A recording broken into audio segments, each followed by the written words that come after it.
जो लोगों को सुविधा हो सके, जो आसानी हो सके, जो व्यवस्थाएं तैयार करने की बात थी, क्या वो सच में उसी रूप में निकल के आई है? क्या वो उसी रूप में स्थापित हुई है? और ये प्रधानमंत्री निश्चित तौर से उस तमाम चीजों की जानकारी हासिल करते हुए और काशी की जो एक विस्तारित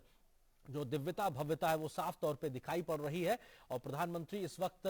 जिस क्रूज में जा रहे हैं उसका नाम अलकनंदा है, और अलकनंदा भी अपने आप एक नदी का नाम है। और ऐसे तमाम चीजों को बहुत बारीकी से सहेजा गया है ताकि जो हमारी सांस्कृतिक विरासत है उसको कैसे मूर्त रूप में हो पा रही, क्योंकि जो पहले फेज का काम है वो अगर कंप्लीट हुआ है तो क्या वो सच में पूरी तरीके से पूरा हो गया है या अभी उसमें कुछ और काम बाकी है? इस प्रकार की तमाम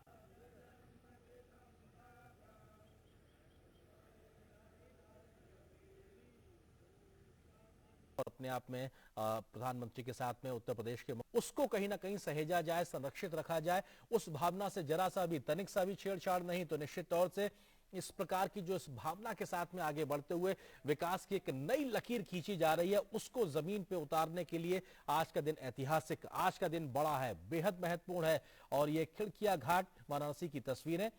निश्चित तौर से तमाम जो धर्माचार्य हैं, जो काशी को दशकों से सदियों से जानते हैं, समझते हैं, जो इतिहासकार हैं, वो इस बात को कहने से जरा भी संकोच नहीं कर रहे हैं कि अहिल्याबाई होलकर ने जब जीर्णोद्धार 7वीं शताब्दी में किया था वो एक बड़ा पड़ाव था काशी के लिए। उसके बाद से लेकर एक जो विस्तारित करने को लेकर, उसकी दिव्यता और भव्यता को पुनर्स्थापित करने को लेकर जो काम अभी तक किसी ने किया है, ये देखिए किस प्रकार से जल के माध्यम से भी जो वाटरवेज कनेक्टिविटी है और ये एम्बुलेंस, ये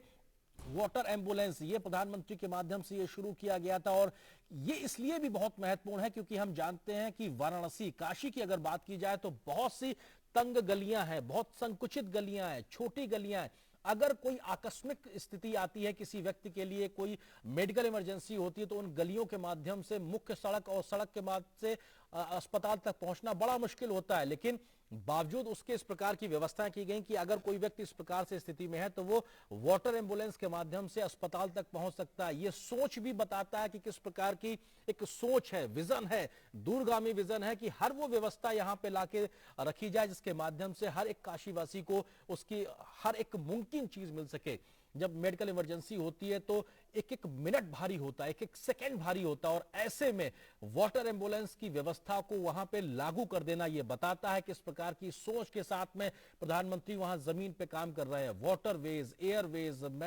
rail connectivity, road connectivity, multi modal transport hub के माध्यम से अब वाराणसी से वहां से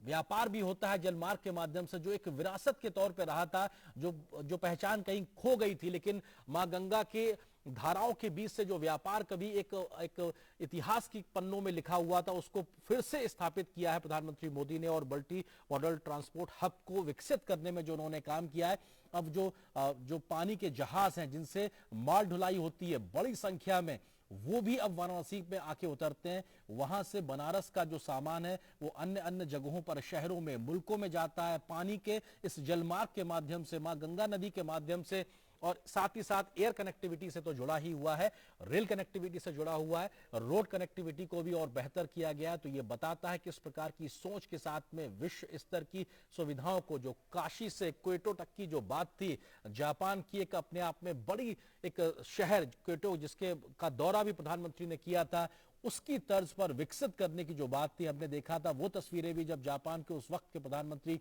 शिंजो आबे ने यहाँ की गंगा आरती में शिरकत की थी, तो उस वक्त भी इस बात की बहुत चर्चा थी कि क्या ये महज एक अपने आप में कह देने वाली बात है कि क्या हम इस काशी को क्वेटो बना पाएंगे। लेकिन आज जब हम उसको इस प्रकार से विस्तारित होते देखते हैं, काशी खंड ही नहीं, यहाँ एक और कथा के रूप में आप दूसरा ब्रह्मद्रव जिसका दर्शन कर रहे हैं, माँ गंगा स्वयं ब्रह्मद्रव है। इसलिए क्योंकि काशी खंड में तो आपने देखा कि भगवान नारायण ने आराधना की भगवान शिव की, और गंगा के रूप में यह कहा जाता है, गर्ग संहिता में यह कहा गया है कि भगवान श्री नारद जी के संगीत से अभिभूत होकर के जो नारायण है वो ब्रह्मद्रव बन गए, और वही ब्रह्मद्रव गंगा है। Is sailing to reach the holy shrine of Lord Shiva. He is heading to the destination where he has to unveil the Vishwanath Dham, Kashi Vishwanath Dham, which is setting another milestone in the cultural history of Banaras, particularly the temple of Sri Kashi Vishwanath. The glory of the Kashi Vishwanath is हमारी काशी में सबसे विशिष्ट काशी में आज विलक्षण और विशिष्टतम दिन है जब बाबा के धाम के लिए ही किए गए पुनर्विकास और पुनर्निर्माण के काम का लोकार्पण हो रहा है। विभूतियों का ये शहर है, विभूतियों और महात्माओं का ये शहर है और आज इस शहर में, इस नगर में, इस आदि नगर में आदि योगी को कार्यांजलि दी जा रही है। Here is the aerial view of the city, and we can view of the dham.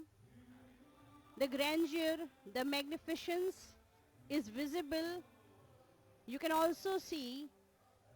a huge gathering of the dignitaries from various parts. और साथ ही साथ जनता जनार्दन को प्रणाम भी कर रहे हैं। बाबा विश्वनाथ के धाम पधारने पर बाबा विश्वनाथ को भी प्रणाम कर रहे हैं और समूची 130 करोड़ देशवासियों की तरफ से आज ये कार्यांजलि देने जा रहे हैं। समूचे विश्व को, पूरे विश्व को इस महोत्सव में शामिल होने का अवसर मिला है कि जब विश्व के नियंता त्रिपुरारी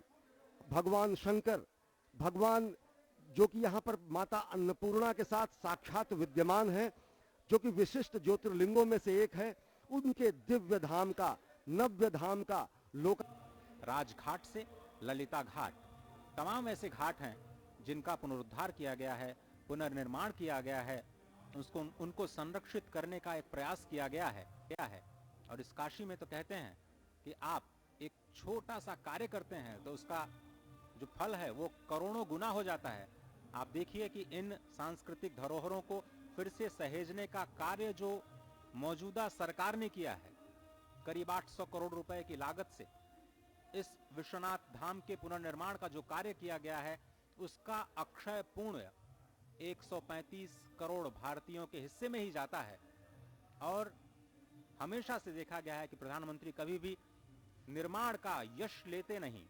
अपने कार्य का यश लेते नहीं, संपूर्ण भारत को ही वो यश, वो सम्मान, सब कुछ को दुनिया के दिल का नुक्ता कहना दुरुस्त होगा। इसकी हवा मुर्दों के बदन में रूह फूंक देती है। अगर दरियाए गंगा इसकी कदमों पर अपनी पेशानी न मलता तो वो हमारी नजरों में मोहतरम न रहता। In the visuals we can see our Prime Minister and the Chief Minister of Uttar Pradesh landing at the Ghat, Lalita Ghat, and he is very carefully observing the things in the surrounding. The beautiful conversation which is taking place between the two dignitaries can also be sensed. आ चुके हैं प्रधानमंत्री नरेंद्र मोदी ललिता घाट पर। स्वप्नद्रष्टा अपने स्वप्न को साकार होते देख रहा है। मां गंगा का पुत्र, जिन्होंने प्रधानमंत्री जी ने अपने नामांकन के समय जब कहा कि मां गंगा ने मुझे बुलाया है, तो गंगा पुत्र के रूप में यहां पर आए और यहां पर उन्होंने विकास की गंगा बहाई। और आज एक पुत्र का धर्म निभाते हुए मां